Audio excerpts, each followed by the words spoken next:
네, 설 민심을 잡아라. 총선을 불과 2달 앞둔 시점에 맞는 설 연휴라서 정당마다 총력전을 펼치고 있습니다.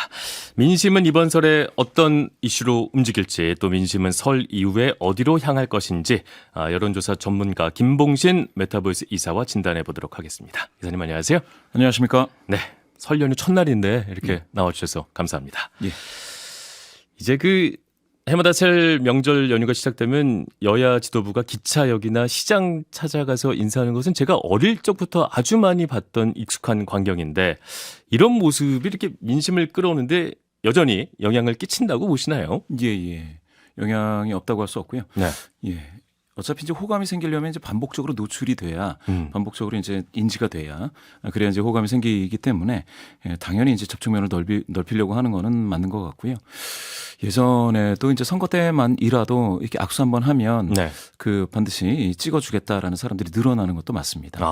예. 여전히 효과가 있다는 얘기군요. 여전히 효과가 있습니다. 알겠습니다. 예.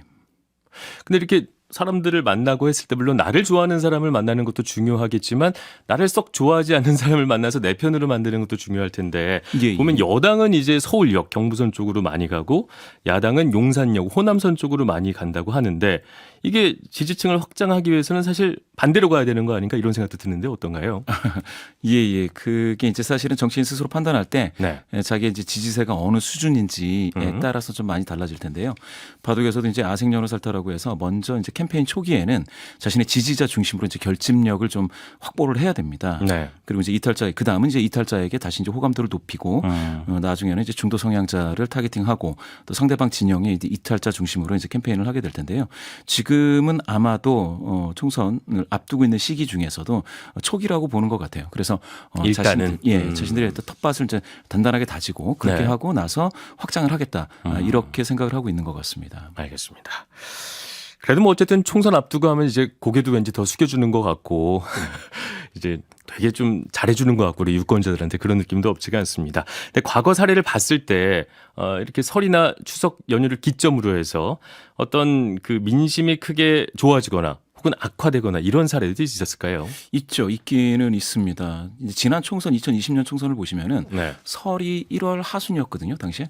그런데 이제 그 직전에 설 전까지는 여당인 더불어민주당이 다수가 당선돼야 된다, 이런 응답이 한국갤럽조사에서 이제 우세했었습니다. 네. 그런데 이제 설 직후하고 3월 초까지는 이번에는 이제 야당인 미래통합당과 이제 대등하게, 사실 야당이 더 많이 당선돼야 되느냐 아니면은 여당인 더불어민주당이 많이 당선돼야 되느냐, 뭐 이런 응답에서 이제 대등하게 나왔다가 그 이후에 다시 3월 중순에 더불어민주당이 많이 당선돼야 한다는 응답이 상당히 또 많아졌죠. 그래서 결과적으로는 설 이후에 비슷하게 갔다가 나중에 이제 바뀌는데요.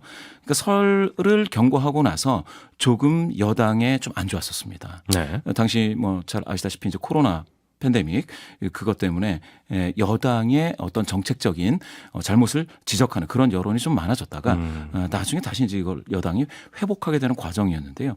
이와 같이 이제 설이나 추석 같은 명절 연휴에 상당한 영향을 미치는 것들은 지금까지 많이 봐왔던 겁니다. 네. 예. 근데 또 과거와 달라진 게, 물론 여전히 영향력이 있다고 말씀을 하셨지만, 최근에는 어떤 다양한 플랫폼을 통해서 정치 컨텐츠들을 사람마다 개인별로 워낙 많이 흡수를 하고 있잖아요. 특히 정치 고관여자들 경우에는 그런 것 같은데, 그럼에도 불구하고 영향은 있다고 했지만, 과거에 비해서 10년, 20년, 30년 전에 정말 저도 기억이 막, 어르신들 만나면 다들 뭐 대통령이 어땠다 이런 얘기 많이 했는데, 그때에 비해서는 그래도 조금은 영향력이 줄었다, 이렇게 볼 수 있을까요?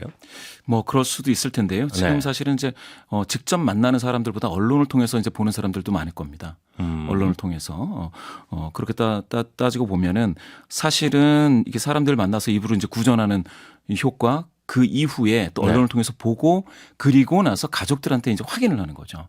내 생각을 얘기를 해보고 그렇죠.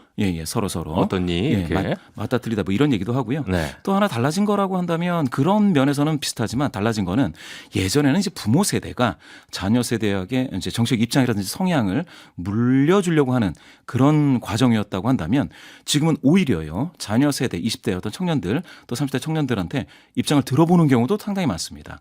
그래서 요새 같은 같은 경우에는 우리 딸이 우리 아들이 이런 얘기를 하더라라고 하는 것도 하나의 주요한 참조가 되는 거죠. 그래서 제가 봤을 때는 이렇게 가족 간에 모이는 게 과거와는 조금 달리 서로 의견을 주고받아서 영향을 미치는, 또 어떻게 보면 세대를 역행하는, 그러니까 정치 성향이 역전파되는 경우도 발견이 된다. 이런 의미에서 이번 연휴가 중요하다라고 볼 수가 있겠습니다. 네, 맞습니다. 과거에는 조금 젊은 뭐 대학생이나 이제 정치 얘기하면 네가 뭘 아냐 뭐 이런 느낌도 없지 않아 있었는데 요즘에는 오히려 그 저희 부모 세대가 저희한테 막 물어보고 합니다. 예. 뭐 넌 어떻게 생각하냐? 그렇죠. 뭐 이런 얘기도 예. 그런 기억이 떠오르기도 합니다.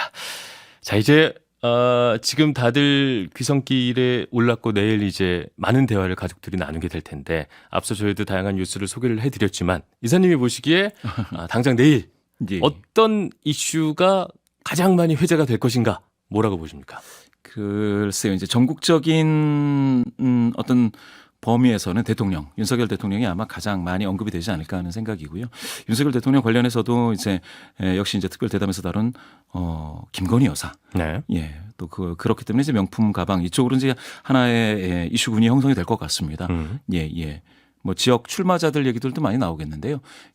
대통령, 김건희 여사, 그 다음에는 한동훈 위원장 이런 얘기 많고 역시 또 이재명 당대표 얘기도 안 나올 수 없고요. 네, 알겠습니다. 일단 대통령 특별 대담이 가장 많은 이슈가 될 거라 말씀을 주셨는데 그렇다면 7일 밤에 KBS에서 방송 시점을 잡은 것도 자연스럽게 당연히 설 민심을 겨냥한 편성이었다 이렇게 판단해 볼 수가 있겠군요.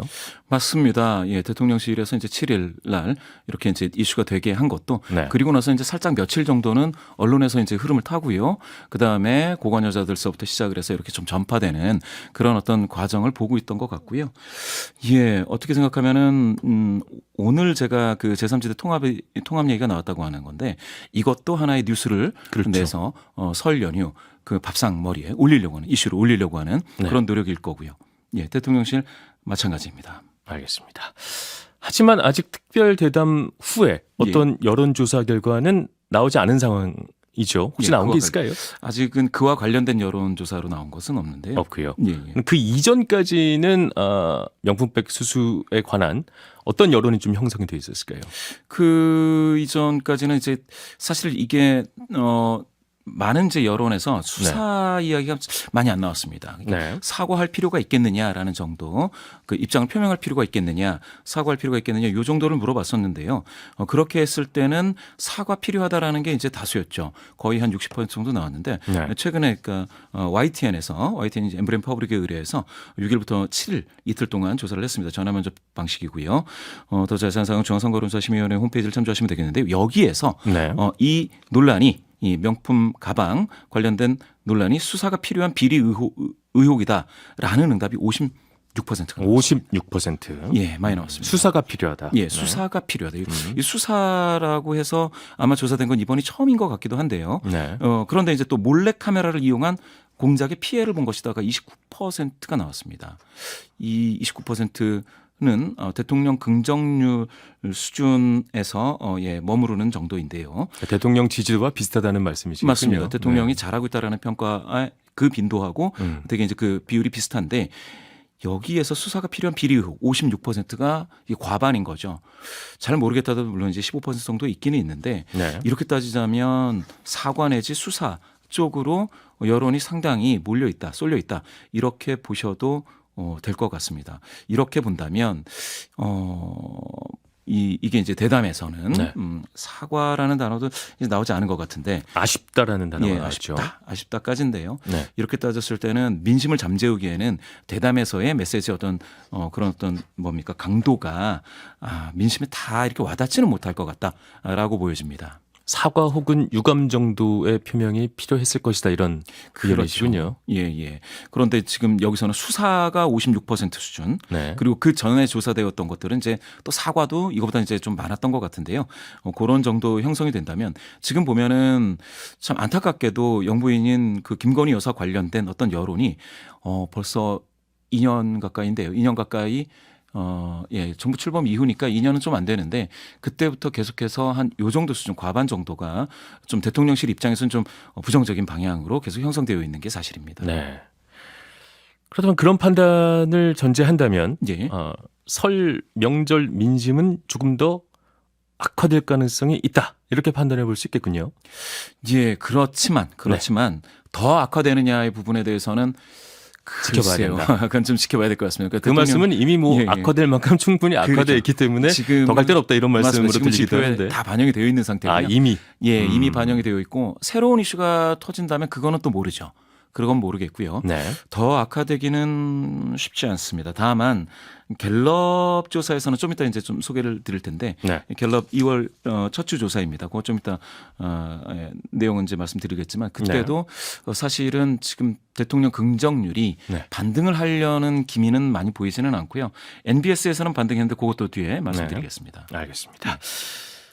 국민의힘과 정부에서 이제 김건희 여사 리스크가 핵심적으로 관리해야 될 리스크라면 더불어민주당은 이제 내부 갈등이 좀 전에 소개해드렸듯이 나오고 있습니다. 근데 제가 앞서 말씀드렸듯이 왠지 이 건은 다른 건에 비해서는 설 명절 이렇게 이슈가 그 정도 될까 아직 초기 단계이기 때문에 저는 그렇게 생각을 했는데 어떻게 이슈가 될 만한 사안이라고 보시나요? 어떠신가요? 이게 친명 또 친문 그렇죠. 갈등. 갈등이죠. 예, 이게 이렇게 좀 오랜만에 이렇게 수면 위로 떠오른 것 같은 느낌인데요. 네. 이게 뭐 지금 요 문제만으로 다루는 이제 여론조사가 이제 나타난 건 없지만 더불어민주당을 좀 좋아하시는 분들은 네. 더불어민주당에 대해서 분열상이 보여질까 봐 걱정하십니다. 그러면 안 된다. 그렇죠. 지지자들은. 그렇죠. 근데 더불어민주당을 좀 비판적으로 보시는 분들이 있습니다. 네. 좀 보수 성향이신 유권자분들이나 이런 분들 중에서는 더불어민주당이 뭐 이렇게 뭡니까 이렇게 원심력이 커져서 분산될까 이런 것들은 그다지 걱정하지 않고요. 네. 오히려 이제 더불어민주당을 좋아하고 좀 애정 있는 사람들이 그렇게 생각을 하는데 저는 이 친명 친문 갈등이 사실 크게 본다면 그와 같이 더불어민주당의 이미지에 고관여 지지자 중심으로 해서 파열음이 날 가능성이 있는 이슈이고요. 그 두 가지 차원인데요. 첫 번째는 그거고 두 번째는 사실은 이게 더불어민주당이 총선을 앞두고 인물 물갈이의 어떤 신호탄이 될 만한 그런 과정에 딱 와 있지 않습니까? 그렇죠. 그런데 이게 지역구 출마자들에게는 이게 아주 큰 이슈가 될 수가 있습니다. 네. 친문으로 분류가 됐다. 그래서 이제 친명 쪽에서 좀 이렇게 좀 안 좋게 보고 있고 그렇게 되면 저 사람은 물갈이의 대상이다. 이런 얘기가 나오면은 각 지역구에서요. 저 사람을 다시 찍어주기가 좀 안 되는 거 아닌가. 네. 이런 어떤 저항감들이 느껴지기 때문에 친문으로 분류되는 후보들은 지금 일단 굉장히 좀 불안해할 그런 상황입니다. 네. 예. 알겠습니다. 어떤 큰 판이 이제 움직이기 시작했다. 이렇게 볼 수 맞습니다. 있군요. 예. 알겠습니다. 크게 보자면 이제 한동훈 비대위원장이 이끄는 국민의힘에서는 이번 총선을 운동권 심판론으로 몰아가고 있고, 그다음에 이재명 대표의 민주당에서는 검찰 독재 청산 혹은 뭐 정권 심판론을 주장하고 있습니다. 두 개의 프레임이 맞붙고 있는 상황인데 여론은 어느 쪽을 조금 더 솔깃하고 있나요? 몇 개 조사가 나왔는데요. 네. 먼저 이제 말씀드린 YTN 조사에서도 한동훈 국민의힘 비상대책위원회 운동권 출신 86 정치인 요거 이제 청산하자 운동권 특권 세력이라고 했습니다. 청산 주장이 39% 공감 응답이요. 이게 좀 적습니다. 근데 이재명 대표가 이야기한 가장 청산해야 될 과제가 이제 검사 독재다라고 하는 것에 대해서는 47%가 공감한다고 했거든요. 네. 이게 그러니까 8%포인트 격차인데요. 검사 독재 청산론이 더 우세한 것으로 나오긴 나왔습니다. 네. 5점을 넘어섰거든요. 네. 그렇게 따지자면 한동훈 국민의힘 비대위원장이 계속해서 이제 운동권 청산론을 이야기하는 거는 제가 생각했을 때는 요 프레임 싸움에서는 일단은 좀 열세다라고 생각이 들어서 프레임 전환을 할지 아니면 요거를 새로운 어떤 이슈로 가져갈지는 모르겠지만 네. 지금 요렇게 두 개로만 따지면은 한동훈 위원장 좀 열세입니다. 이재명 대표가 우세입니다. 검찰 독재 청산 및 정권 심판론이 여전히 우세다. 예, 맞습니다. 알겠습니다. 근데 또 뭐 이런 얘기가 있습니다. 그 총선 때마다 나오는 이런 뭐 심판론, 예를 들어서 아까 정권 심판론이 나오고 있는데 이렇게 뭐 누가 잘해서 이기는 게 아니라 사실은 말 그대로 누가 못해서 심판하는 선거가 늘 있는 거 아니냐 이런 시각도 있는데 그렇게도 볼 수 있는 거겠죠. 그렇죠. 못해서 지는 것 자체가 이제 그게 이제 심판론인데요. 네, 그게 심판론이니까요. 그래서 이제 이번 총선은 네. 굉장히 회고적 투표 성향이 강하게 나타날 거다. 총선 자체가 좀 회고적인 어떤 성격을 갖고 있고요. 그리고 이제 임기 중간이기 때문에 임기 중반에서 약간 좀 평가하는 중간 평가의 성격이 있는 거고요. 대통령에 대한 그렇죠. 그렇게 된다면 회고적인 다시 얘기해서 심판하는 심판하는 그 성격이 될 것 같습니다. 전망적인 어떤 투표 성향이 되기는 쉽지 않습니다. 네네. 이 판을 전체적으로 규정하는 어떤 전략이 각 당에서 아직 뚜렷하게 나오고 있지 못해서요. 그래서 심판론은 아직도 어디를 어떻게 심판하느냐가 그렇죠. 굉장히 강한 영향이 있을 거다 이렇게 봅니다. 네. 최근에 정당 지지율 흐름도 좀 알아볼까요? 예, 정당 지지들 아까 좀 말씀드린 이게 네. 이제 전국 지표 조사인데요. 의뢰자 없이 진행했습니다. 엠브레임 퍼블릭 케이스 리서치 코리아 한국 리서치가 2월 5일부터 7일까지 가상번호 전화면접 방식으로 조사를 했고요. 더 자세한 사항 중앙선거여론조사심 천천히 해주셔서 중앙선거여론조사심의위원회 너무 홈페이지를 참조하시면 급하십니다. 되는데요. 네. 이게 네. 조사를 해봤더니 네네. 예. 민주당은 30%로 동률입니다. 2주 전 대비. 근데 국민의힘이 33에서 37%로 4%포인트 5점 이내에서 상승을 했거든요. 국민의힘이 상승했다. 그리고 아까 대통령 긍정률도 말씀드렸는데 네. 여기서는 대통령 긍정률이 2주 전 대비 31에서 37까지 올라서 6%포인트 올라갔습니다. 네. 이렇게 된다 보면 그러면 이제 대통령 긍정률도 갑자기 올라가고 국민의힘 여당도 갑자기 이제 좀 좋아졌다. 네. 이렇게 생각하실 것 같은데 사실 이거는 이 정도로 갑자기 올라가는 거는 컨벤션 효과입니다. 네. 예, 이거는 이제 국민의힘이 최근 이제 내부에서 경쟁력 조사를 했거든요. 5일부터 8일까지 진행을 했습니다. 그러니까 당에서 경쟁력 조사, 즉 각 지역구에 어느 후보들 중에서 이제 컷오프를 하겠다, 아니면 두 명을 경선 붙이겠다, 3명을 경선 붙이겠다, 단수를 하겠다, 요구하는 조사를 네. 전국적으로 좀 돌렸습니다. 그렇다 보니까 이제 그 컨벤션, 그런 컨벤션이 나타났고요. 그런 의미에서 대통령 긍정률은 6%포인트 더 2주 전 대비 높아지는 걸로 이렇게 나타나는 것을 보실 수가 있겠습니다. 놀랍게도 근데 이 조사에서도 네. 검찰 독재 청산론이 운동권 청산론보다 오차 범위를 넘어서서 좀 높게 나타났습니다. 이런 컨벤션이 나타났는데도 그럼에도 불구하고 그렇습니다. 네. 알겠습니다. 자, 한두 가지 짧게만 질문 드릴 수 있을 것 같은데 제 3지대 소위 빅텐트가 오늘 완성이 됐습니다. 예. 요거 약간 영향 있겠죠, 당연히. 예, 영향은 있을 네. 것 같고 그래서 이제 연휴 직전에 이제 이렇게 한 것 같은데요. 그렇죠. 이것도 한국갤럽 조사가 1월 30일부터 2월 1일까지 가상번호 전화면접 조사한 결과예요. 네. 이것도 역시 마찬가지로 중앙선거여론조사 심의위원회 홈페이지를 참조하시면 되겠는데요. 네. 여기에서 이준석 개혁신당 3%, 이낙연 신당 3% 나타났거든요. 3%씩. 예, 네. 저는 이게 두 자릿수가 나온 게 없기 때문에 네. 이 두 제3지대에 있는 그런 분들이 굉장히 그 자극을 받고 당혹했을 만한 조사입니다. 그래서 두 신당이 합쳐봐야 6%밖에 안 되기 때문에 그렇죠. 그러면 통합을 하자라는 흐름이 오늘 그렇게 나타나지 않았을까 이렇게 생각을 하고요. 연초하고는 좀 흐름이 다릅니다. 그렇죠. 지금 제3지대 신당이 긴장해야 될 때예요. 네. 예, 별로 안 좋게 나타나서 이 통합의 흐름은 다음 주나 그 다음 주에 다시 나타나겠죠. 오히려 지지도가 안 나와서 급격하게 통합이 됐다 이렇게 맞습니다. 볼 수가 있을 것 같습니다. 예. 네, 여기까지 듣도록 하겠습니다. 지금까지 김봉신 메타보이스 이사였습니다. 감사합니다. 감사합니다. 네.